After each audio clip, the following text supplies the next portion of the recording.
آج کی گفتگو کا موضوع ہے ذکر الہی، اللہ کو یاد کرنا۔ اللہ تعالیٰ کو یاد کرنا خوبصورت ترین کاموں میں سے ایک کام ہے، بہترین عبادات میں سے ایک عبادت ہے۔ قرآن پاک میں اللہ تعالیٰ اس کے بارے میں فرماتے ہیں وَلَذِكْرُ اللَّهِ أَكْبَرُ، اور اللہ کا ذکر بہت بڑا کام ہے، بہت اچھا کام ہے۔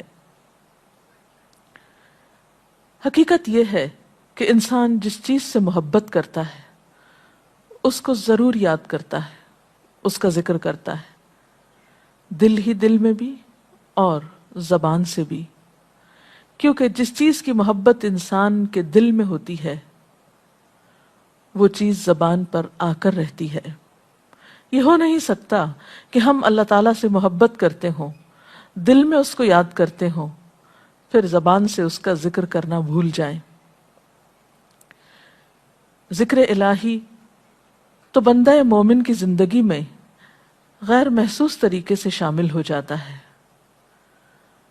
اس کی اس طرح عادت ہو جاتی ہے کہ انسان اٹھتے بیٹھتے چلتے پھرتے تنہائی میں سب کے بیچ میں بیٹھ کر اپنے رب کو یاد کرتا رہتا ہے، دل ہی دل میں یا زیر لب۔ وہ اپنے رب کو کسی حال میں بھی نہیں بھولتا، اور بھولے بھی کیوں؟ اس لیے کہ اس کی ذات پر رب کے احسانات ہر ایک سے بڑھ کر ہیں، اس کی نگاہیں ہر طرف رب کے کمالات دیکھتی ہیں، وہ ہر طرف رب کی نعمتوں کو دیکھ کر سرشار ہوتا رہتا ہے۔ وہ جس طرف بھی نظر اٹھاتا ہے وہیں اس کو رب کی قدرت اور تخلیق نظر آتی ہے۔ اپنے سامنے، دائیں بائیں، اوپر نیچے، ہر طرف زمین آسمان، جو کچھ بھی بنا ہوا ہے، جو کچھ بھی پھیلا ہوا ہے، وہ سب اس کے رب کا بنایا ہوا ہے۔ پھر وہ اس رب کو کیسے بھلا سکتا ہے؟ قرآن پاک میں اہل ایمان کو ذکر کرنے کی تلقین کی گئی ہے۔ اللہ سبحانہ وتعالیٰ فرماتے ہیں فَاذْكُرُونِي أَذْكُرْكُمْ، تم مجھے یاد کرو، تم میرا ذکر کرو، میں تمہیں یاد کروں گا۔ ایک اور جگہ پر فرمایا وَاذْكُرْ رَبَّكَ فِي نَفْسِكَ تَضَرُّعًا وَخِيفَةً وَدُونَ الْجَهْرِ مِنَ الْقَوْلِ بِالْغُدُوِّ وَالْآصَالِ وَلَا تَكُن مِّنَ الْغَافِلِينَ، اور اپنے پروردگار کو دل ہی دل میں عاجزی اور خوف کے ساتھ اور آہستہ آواز سے صبح و شام یاد کرتے رہو، اور دیکھنا غافل نہ ہونا، یعنی رب کی یاد سے کبھی بھی غفلت اختیار نہ کرنا۔ ایک اور جگہ پر فرمایا وَاذْكُرُوا اللَّهَ كَثِيرًا لَعَلَّكُمْ تُفْلِحُونَ، اور اللہ کا ذکر کرو کثرت کے ساتھ، بہت زیادہ۔ کیوں؟ لَعَلَّكُمْ تُفْلِحُونَ، تاکہ تم فلاح پاؤ، کامیاب ہو جاؤ۔ اس سے پتہ چلتا ہے کہ اللہ تعالیٰ کو یاد کرنا کامیابی کی علامت ہے، اللہ کے ذکر میں کامیابی کی ضمانت ہے۔ مومن مردوں اور عورتوں کی صفت قرآن پاک میں یہی بیان کی گئی ہے کہ وہ بہت زیادہ اللہ کا ذکر کرنے والے ہوتے ہیں۔ سورۃ الاحزاب میں آتا ہے وَالذَّاكِرِينَ اللَّهَ كَثِيرًا وَالذَّاكِرَاتِ، اور اللہ کا ذکر کرنے والے مرد اور اللہ کا ذکر کرنے والی عورتیں جو کثرت سے اللہ کا ذکر کرتی ہیں۔ کثیراً اعد اللہ لہم مغفرۃ واجرا عظیما، اللہ نے ان کے لیے بخشش اور بہت بڑے اجر کا وعدہ کر رکھا ہے۔ اور پھر یہ کہ ذکر کرنے کے لیے کوئی خاص وقت مقرر نہیں، انسان ہر حال میں ذکر کر سکتا ہے، ہر وقت میں ذکر کر سکتا ہے۔ نبی صلی اللہ علیہ وسلم کے بارے میں آتا ہے کان یذکر اللہ فی کل احیانہ، آپ ہر وقت میں، یعنی ہر قسم کے وقت میں، یعنی دن میں یا رات میں، صبح میں یا شام میں اللہ کا ذکر کیا کرتے تھے۔ حدیث پاک میں آتا ہے، حضرت ابو موسیٰ اشعری سے روایت ہے مثل الذی یذکر ربہ والذی لا یذکرہ مثل الحی والمیت، رواہ البخاری۔ آپ صلی اللہ علیہ وسلم نے فرمایا اس شخص کی مثال جو اپنے رب کا ذکر کرتا ہے زندہ انسان کی طرح ہے، اور اس کی مثال جو اپنے رب کا ذکر نہیں کرتا مردہ شخص کی طرح ہے۔ گویا ذکر کرنے والا اور نہ کرنے والا ان دونوں کے درمیان اتنا ہی فرق ہے جتنا ایک زندہ اور مردہ انسان میں فرق ہوتا ہے. اور یہ فرق کتنا بڑا ہے. یعنی انسان تو وہی ہوتا ہے، لیکن زندہ انسان میں اور مردہ انسان میں زندگی اور موت کا فرق ہے. بالکل اسی طرح جو شخص اپنے رب کو یاد کرتا ہے، اس کا ذکر کرتا ہے، اس کے اندر ایک زندگی ہے، اس کے اندر ایک خاص خوشی ہوتی ہے، اطمینان ہوتا ہے. اور وہ جو نہیں کرتا اس کا دل مردہ ہوتا ہے، اس کے اندر زندگی کی کوئی امنگ نہیں ہوتی. ایک اور حدیث میں آتا ہے، نبی صلی اللہ علیہ وسلم نے فرمایا، اللہ تعالیٰ فرماتا ہے میں اپنے بندے کے خیال کے مطابق ہوتا ہوں یا خیال کے ساتھ ہوتا ہوں. جو خیال وہ میرے بارے میں رکھتا ہے میں اسی کے مطابق اس کے ساتھ معاملہ کرتا ہوں، اور میں اس کے ساتھ ہوتا ہوں جب وہ مجھے یاد کرتا ہے. گویا ذکر کرنے والے اللہ کی مدد کے مستحق ہوتے ہیں. یعنی اللہ ایسے بندوں کے ساتھ ہوتا ہے جو ذکر کرتے رہتے ہیں.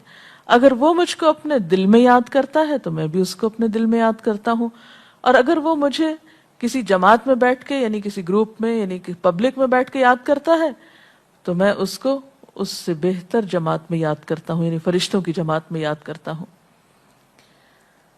تو گویا فَاذْكُرُونِي أَذْكُرْكُمْ، تم مجھے یاد رکھو میں تمہیں یاد رکھوں گا. تو جو شخص بھی یہ چاہتا ہو کہ اللہ تعالیٰ اس کو یاد رکھے، اس کی مشکل میں اس کی مدد کرے، تو اس کے لیے کیا ضروری ہے کہ پھر وہ ذکر کرتا رہے. اور ذکر تمام عبادات کو خوبصورت بناتا ہے. مثلا روزہ رکھنا ایک عبادت ہے، لیکن جس روزے میں ذکر الہی ہو اس کا اجر و ثواب کئی گنا بڑھ جائے گا. حج ایک عبادت ہے بذات خود، حج کا سفر ایک عبادت ہے، لیکن اس سفر میں انسان اگر ذکر الہی کرتا رہے تو اسی حج کا ثواب کئی گنا بڑھ جائے گا. اور نماز تو سراسر ہے ہی اللہ کی یاد کا نام. اقم الصلاۃ لذکری، نماز قائم کرو میری یاد کے لیے. اللہ کے ذکر کا بہترین طریقہ ہے. ایک اور موقع پر آپ صلی اللہ علیہ وسلم سے جب یہ پوچھا گیا کہ سب سے اچھی نماز کس کی، سب سے اچھا روزہ کس کا، سب سے اچھا حج کس کا، سب سے اچھا مجاہد کون، تو آپ صلی اللہ علیہ وسلم نے ہر بار یہی جواب دیا کہ جو اپنے ان کاموں میں ذکر الہی کثرت کے ساتھ کرے. اور ذکر کرنے والے ہر میدان میں آگے نکل جاتے ہیں. حدیث پاک میں آتا ہے نبی صلی اللہ علیہ وسلم نے فرمایا مفردون سبقت لے گئے. لوگوں نے پوچھا کہ یہ مفردون کون ہیں؟ فرمایا وہ مرد جو کثرت کے ساتھ اللہ کا ذکر کرتے ہیں اور وہ عورتیں جو کثرت کے ساتھ اللہ کو یاد کرتی ہیں. اور یہاں آپ نوٹ کر رہے ہیں خاص طور پر مردوں کے ساتھ ساتھ عورتوں کا ذکر بھی ملتا ہے. حضرت عبداللہ بن بصر فرماتے ہیں کہ ایک شخص نے عرض کیا یا رسول اللہ صلی اللہ علیہ وسلم، بے شک اسلام کے احکام مجھ پر بہت ہیں، یعنی ذمہ داریاں بہت ہیں، کرنے کے کام بہت ہیں. آپ مجھے کوئی ایسی بات بتائیں جسے میں اپنے لیے لازم کر لوں، یعنی میرے لیے آسان ہو اور میں پابندی سے کر سکوں. تو آپ صلی اللہ علیہ وسلم نے فرمایا لا یزال لسانک رطبا من ذکر اللہ، کہ ایک چیز پابندی سے پکڑ لو، اور وہ کیا کہ تیری زبان ہمیشہ اللہ کے ذکر سے تر رہے، ہر دم اللہ کو یاد کرتے رہو. اور یہ ایک حقیقت ہے کہ انسان کوئی بھی کام کر رہا ہو، مثلا خواتین کھانا پکا رہی ہیں، گھر صاف کر رہی ہیں، واک کر رہی ہیں، کوئی بھی کام کر رہی ہیں اس طرح کا، تو اس میں ساتھ ساتھ اللہ کی یاد کرتی رہیں. سبحان اللہ، الحمدللہ، اللہ اکبر، استغفر اللہ، لا الہ الا اللہ، ان اذکار کا ورد کرتے رہیں، تو اس میں کام بھی ہوتا رہے گا اور اس کے ساتھ ساتھ اللہ کی یاد بھی ہوتی رہے گی. خصوصی طور پر دو کلمات ایسے ہیں جن کے بارے میں بہترین اجر کی خوشخبری سنائی گئی. آپ صلی اللہ علیہ وسلم نے فرمایا کلمتان، دو کلمات ایسے ہیں خفیفتان علی اللسان، جو زبان پہ بہت ہلکے ہیں، یعنی پڑھنے میں کچھ مشکل نہیں، ثقیلتان فی المیزان، میزان میں بہت بھاری ہیں، حبیبتان الی الرحمن، رحمان کو بہت محبوب ہیں. اور وہ کیا ہیں؟ سبحان اللہ و بحمدہ، سبحان اللہ العظیم. چلتے پھرتے، اٹھتے بیٹھتے، کام کاج کرتے تسبیح پڑھتے رہنا، ذکر کرتے رہنا، انسان کے دل کو جہاں اطمینان بخشتا ہے وہاں اس کے کام کو آسان بھی کر دیتا ہے اور اللہ کی مدد بھی ساتھ ہوتی ہے۔ اور قرآن پاک میں ایسے لوگوں کے لیے خوشخبری ہے، الا بذکر اللہ تطمئن القلوب، سنو اللہ کے ذکر سے دلوں کو اطمینان ہوتا ہے۔ اور ویسے بھی میزان میں بہت بھاری نیکی ہے۔ ایک حدیث میں آتا ہے کہ رسول اللہ صلی اللہ علیہ وسلم نے لوگوں سے پوچھا، کیا میں تمہیں نہ بتاؤں کہ تمہارے اعمال میں سب سے اچھا عمل، سب سے پاکیزہ اور تمہارے درجات کو سب سے زیادہ بڑھانے والا، اور جو تمہارے لیے سونے چاندی کے خرچ کرنے سے زیادہ بہتر ہو، اور اس سے بھی بہتر ہو کہ تم اپنے دشمنوں سے ملو، ان کی گردنیں تم مارو اور وہ تمہاری گردنیں مارے، تو کیا ایسا عمل نہ تمہیں بتاؤں؟ صحابہ نے عرض کیا، ضرور یا رسول اللہ صلی اللہ علیہ وسلم، ہمیں ایسا عمل بتائیے۔ تو آپ نے فرمایا وہ اللہ کا ذکر ہے، یعنی تمام اعمال میں وہ سبقت لے جاتا ہے۔ اسی طرح ایک اور حدیث میں ہے، رسول اللہ صلی اللہ علیہ وسلم نے فرمایا کہ جب بھی کچھ لوگ بیٹھتے ہیں اور وہ اللہ کا ذکر کرتے ہیں، یعنی کسی مجلس میں اکٹھے ہو کر بیٹھتے ہیں، تو اللہ کی رحمت ان کو ڈھانپ لیتی ہے، ان پر سکینت نازل ہوتی ہے، اللہ تعالیٰ ان کا اپنے ہاں ذکر کرتے ہیں۔ گویا اکیلے بھی ذکر کیا جا سکتا ہے اور کسی مجلس میں اکٹھے بیٹھ کر بھی۔ پھر اسی طرح صبح و شام بھی، جیسا کہ قرآن پاک میں آتا ہے، وَسَبِّحْ بِحَمْدِ رَبِّكَ قَبْلَ طُلُوعِ الشَّمْسِ وَقَبْلَ غُرُوبِهَا، اپنے رب کی تسبیح بیان کرو سورج نکلنے سے پہلے اور اس کے غروب ہونے سے پہلے۔ ایک اور جگہ پر آتا ہے وَسَبِّحْ بِحَمْدِ رَبِّكَ بِالْعَشِيِّ وَالْإِبْكَارِ، اپنے رب کی حمد و ثنا بیان کرو عشی کے وقت یعنی عصر کے وقت، والابکار اور صبح کے وقت۔ عشی کا لفظ جو ہے یہ زوال شمس سے غروب شمس کے درمیانی وقت کو کہتے ہیں۔ پھر اسی طرح انبیاء علیہ السلام کے بارے میں ہم دیکھتے ہیں، حضرت داؤد علیہ السلام بہت خوبصورت آواز سے، بہت خوبصورت انداز میں اللہ تعالیٰ کا ذکر کیا کرتے تھے۔ نبی صلی اللہ علیہ وسلم نے ایسے لوگوں کے بارے میں بہت خوشخبریاں دی ہیں، اور سب سے بڑی خوشخبری کیا ہے کہ خود اللہ تعالیٰ کا تقرب انسان کو حاصل ہوتا ہے، انسان کے گناہوں کا کفارہ ہوتا رہتا ہے، اور بعض اذکار جو بظاہر تو بہت معمولی نظر آتے ہیں لیکن ان کا اجر و ثواب اتنا ہے کہ انسان حیران ہوتا ہے کہ اتنے کم کلمات کے بدلے اتنا بڑا ثواب۔ جیسے نبی صلی اللہ علیہ وسلم نے فرمایا کہ الحمدللہ کہنا میزان کو بھر دیتا ہے۔ اب الحمدللہ دو لفظ ہیں، لیکن جو شخص دل سے اس کو ادا کرتا ہے تملا المیزان، میزان بھر جاتا ہے اس سے۔ سبحان اللہ، الحمدللہ کے کلمات آسمان اور زمین کے درمیان کو پر کر دیتے ہیں، یعنی اتنا اجر و ثواب ہے ان چھوٹے چھوٹے کلمات کا بھی، لیکن اکثر شیطان ہمیں ان سے غافل رکھتا ہے۔ تو ضرورت اس بات کی ہے کہ ہم کثرت کے ساتھ اللہ کو یاد کرنے والے ہوں، تاکہ ہمارے دین و دنیا کے کام سنور جائیں اور آخرت میں اللہ کے محبوب اور مقرب بندوں میں ہمارا شمار ہو۔ اگر اس سلسلے میں آپ کے ذہن میں کوئی سوال ہے تو آپ کر سکتے ہیں۔ جی آپ پوچھیں۔ محترم ڈاکٹر صاحبہ، ہمیں آپ بتائیں گے کہ مسنون اذکار کی طرف ہمیں رہنمائی فرمائیے۔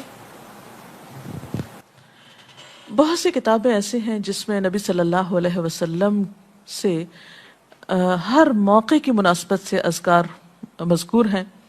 مثلا آپ دیکھیے کہ آپ صلی اللہ علیہ وسلم جب نیند سے بیدار ہوتے تھے تو اس وقت اللہ تعالیٰ کے ذکر سے دن کا آغاز کرتے تھے۔ صبح کے وقت الحمدللہ الذی احیانا بعدما اماتنا والیہ النشور۔ پھر اسی طرح بستر سے اٹھنے کے بعد انسان اپنے قضاء حاجت کے لیے اگر واش روم میں جاتا ہے تو اس وقت بیت الخلاء میں داخل ہونے کے وقت کا ذکر ہے۔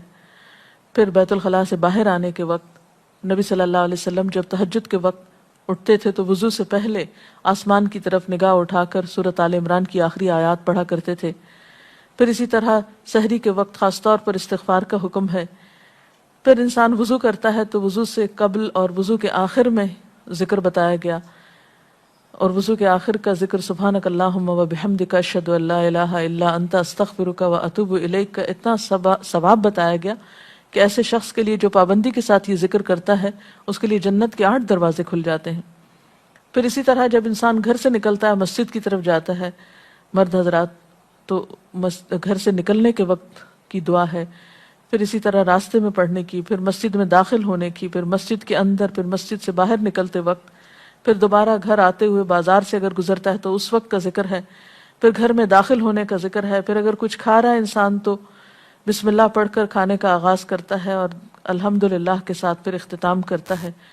پھر اسی طرح چھینک آنے پر ذکر ہے، پھر مرغا اگر آزان دیتا ہے تو اس وقت کا ذکر ہے، پھر مؤذن کی آزان سن کر انسان اس کو جواب دیتا ہے، اس کے بعد کا پھر ذکر ہے۔ پھر اسی طرح انسان کسی کے ساتھ جب معاملہ کرتا ہے، کہیں وعدہ کر رہا ہے تو اللہ کو یاد کرتا ہے انشاءاللہ کہہ کے، پھر اسی طرح کوئی اچھی چیز دیکھتا ہے ماشاءاللہ کہتا ہے، کہیں استغفر اللہ کہتا ہے۔ تو بندہ مومن کی زندگی کا کوئی مقام اور کوئی موقع ایسا نہیں جس کے بارے میں نبی صلی اللہ علیہ وسلم نے کوئی نہ کوئی خوبصورت انداز کا ذکر نہ سکھایا ہو۔ حتیٰ کہ انسان شام ہوتی ہے تو پھر صبح و شام کے اذکار ہیں، پھر اسی طرح ہر نماز کے بعد کے اذکار ہیں، تسبیحات ہیں، پھر بستر میں جاتے وقت کی دعا ہے، پھر اسی طرح اگر آپ کسی بیمار کی عیادت کرنے کے لیے گئے ہیں تو اس وقت کی دعا ہے، اگر کوئی بیمار ہو جاتا ہے تو اس کے اوپر پڑھی جانے والی دعائیں ہیں۔ یعنی کوئی بھی زندگی کا گوشہ ایسا نہیں جس میں ذکر الہی کی طرف ہمیں متوجہ نہ کیا گیا ہو۔ اور حقیقت یہ ہے کہ انسان جب اس دنیا سے رخصت ہوتا ہے اور اگر لا الہ الا اللہ پر اس کی موت آتی ہے تو انشاءاللہ اس کے لیے بشارت ہے جنت میں جانے کی، لیکن یہ اسی وقت ہو سکتا ہے جب ہم اپنے عام حالات میں ذکر کے عادی ہوں۔ یہ نہیں ہو سکتا کہ عام طور پر ہم غافل رہیں اور اچانک موت کے وقت ہمیں یاد آ جائے۔ اور بات یہ ہے کہ جس خیر پر انسان دنیا سے رخصت ہوتا ہے اسی پر پھر قیامت کے دن اٹھایا جائے گا، اس لیے ذکر کو اپنی عادت میں شامل کر لینا چاہیے۔ جی آپ پوچھیے۔ ذکر اور دعا میں کیا فرق ہے؟ کیا دعا بھی ذکر میں شامل ہے یا ذکر اور دعا دو مختلف چیزیں ہیں؟ ذکر اور دعا دونوں ایک ہی چیزیں ہیں۔ ذکر کا مطلب ہے اللہ کو یاد کرنا۔ بعض اوقات انسان صرف دل میں یاد کرتا ہے، زبان سے نہیں بھی دہراتا تو وہ بھی ذکر شمار ہوتا ہے۔ بعض اوقات انسان کوئی مسنون کلمات کہتا ہے، بعض اوقات اللہ تعالیٰ کی تعریف اپنی زبان میں بیان کرنا، یہ بھی ایک طرح سے ذکر کرنا ہوتا ہے۔ اور دعا میں خاص طور پر کسی چیز کا مطالبہ کیا جاتا ہے، یہ کچھ مانگا جاتا ہے اللہ تعالیٰ سے۔ یعنی ہر دعا ذکر ہے لیکن ہر ذکر دعا نہیں ہوتی۔ ذکر کی کئی قسمیں ہیں جن میں سے ایک دعا بھی ہے۔ جی آپ پوچھیں۔ کیا ذکر کے لیے ہر وقت باوضو رہنا ضروری ہے؟ ذکر کے لیے ہر وقت باوضو رہنے کی شرط نہیں ہے۔ قرآن پاک میں اللہ تعالیٰ فرماتے ہیں الذین یذکرون اللہ قیاما وقعودا وعلی جنوبہم وَيَتَفَكَّرُونَ فِي خَلْقِ السَّمَاوَاتِ وَالْأَرْضِ رَبَّنَا مَا خَلَقْتَ هَذَا بَاطِلًا سُبْحَانَكَ فَقِنَا عَذَابَ النَّارِ۔ وہ لوگ جو اللہ کو یاد کرتے رہتے ہیں، کھڑے ہو کر، بیٹھ کر، لیٹ کر، اپنے پہلوؤں پر، اور کائنات میں غور و فکر کرتے رہتے ہیں، کہتے ہیں کہ پاک ہے تو اے ہمارے رب، ہمیں آگ کے عذاب سے بچا۔ تو اس سے یہ پتہ چلتا ہے کہ انسان بیٹھ کر، چلتے پھرتے اور لیٹ کر بھی اللہ کو یاد کر سکتا ہے۔ اب لیٹنے کی حالت ایسی جس میں سونا بھی شامل ہے، تو سوتے ہوئے اگر انسان ڈر جائے یا کوئی برا خواب ہے تو اس وقت بھی ذکر کرنا، مسنون ذکر موجود ہے۔ یعنی اس وقت بھی نبی صلی اللہ علیہ وسلم نے دعا مانگنے کا طریقہ بتایا کہ اب کیا پڑھو، تاکہ تم اس خواب کے خوف سے، اگر کوئی ناپسندیدہ خواب ہے تو اس سے باہر آ جاؤ۔ تو اب آپ دیکھیں کہ سو کر تو وضو باقی نہیں رہتا، اور اگر اللہ کی یاد کے ساتھ ہر وقت باوضو ہونے کی شرط ہوتی تو پھر تو شاید ہی کوئی ذکر کر سکتا ہر وقت، کیونکہ ایک مشکل کام ہے۔ وضو نماز کے لیے شرط ہے، نماز وضو کے بغیر نہیں ہوتی، لیکن ذکر آپ وضو کے بغیر کر سکتے ہیں، اور اس میں درود شریف بھی شامل ہے، آیت کریمہ بھی شامل ہے۔ ہاں افضل ہے اگر آپ کو توفیق اللہ نے دی کہ آپ وضو کے ساتھ ہیں اور وضو کے ساتھ ذکر کریں، لیکن اگر باوضو نہیں ہے تو ذکر سے آپ کو کوئی چیز روک نہیں سکتی، الا یہ کہ آپ بیت الخلاء میں ہیں، اس وقت ذکر نہیں کرنا چاہیے۔ ادروائز آپ عام روٹین کے نارمل کاموں میں اللہ تعالیٰ کو یاد کر سکتے ہیں، خواہ وضو سے ہوں یا بغیر وضو کے ہوں۔ جی آپ قرآن پاک جو ہم پڑھ رہے ہوتے ہیں تو کیا ضروری ہے کہ ہم بہت پراپرلی بیٹھ کر پڑھیں یا ہم ٹیک لگا کے یا ہم اپنے بستر پہ بھی پڑھ سکتے ہیں؟ افضل تو یہی ہے، پسندیدہ یہی ہے کہ انسان با ادب بیٹھے، لیکن اگر آپ قرآن پاک کا کچھ حصہ زبانی یاد کیے ہوئے ہیں، کچھ صورتیں ایسی آپ کو آتی ہیں اور آپ چلتے پھرتے ان کی دہرائی کرنا چاہتے ہیں تو ایسا بھی کر سکتے ہیں۔ اجتماعی ذکر کی کیا کیا صورتیں ہو سکتی ہیں؟ اجتماعی ذکر میں قرآن پاک کا پڑھنا، پڑھانا، سیکھنا، سکھانا، اس کو یاد کرنا، یہ تمام چیزیں آتی ہیں۔ اس کے ساتھ ہی آج کا پروگرام کا وقت ختم ہوتا ہے، اجازت چاہتے ہیں۔ السلام علیکم ورحمۃ اللہ وبرکاتہ۔ اللہ اکبر، اللہ اکبر، لا الہ الا اللہ، اللہ اکبر، اللہ اکبر وللہ الحمد۔